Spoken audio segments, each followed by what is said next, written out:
तमीज है जो तुमने और तुम्हारे भाइयों ने मिलकर फाड़ी थी। पनाया जिंदगी बहुत लंबी है और बेटियों को ना जाने किन किन आजमाइशों से गुजरना पड़ता है। सबसे पहले इख्तियार शाह, उसके बाद कोई और। तुम्हें मेरी बात समझ नहीं आई? उसे जॉब करने से मत रोकिए, उसका पूरा हक है जॉब करने का। जब मैंने कह दिया कि महा जॉब नहीं करेगी तो वो जॉब नहीं करेगी।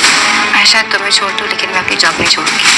अरे तुम तो उनकी चहीती बहू हो, तुमने उनको उनका इकलौता वारिस दिया है। हर चीज तो तुम्हारी मर्जी से होती है, तुम्हें क्या टेंशन है?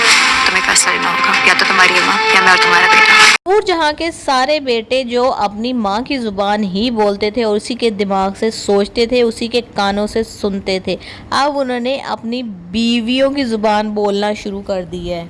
एक तरह से कहा जाए तो उनको बहुत हद तक अक्ल आ गई है, अवेयरनेस आ गई है कि औरतों के क्या राइट्स होते हैं, और अगर अपनी बीवियों के साथ बनाकर ना रखी जाए और सिर्फ ब्लाइंडली माँ की बातों को ही फॉलो किया जाए तो घर ख़राब हो सकता है। क्योंकि वो भी कोई इतने छूने काके नहीं है जो रोटी को चोची कहेंगे।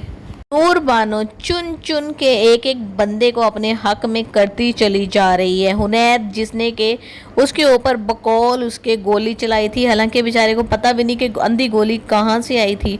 उसकी बीवी ने आगे जब कहा तो फौरन चली गई उसको छुड़वाने के लिए। उस पे एहसान हो गया, मुराद को अपने पास ले आई, सुंबुल की शादी अपने कज़न से करवा दी। ये सब लोग तो उसके ज़र खरीद हो गए।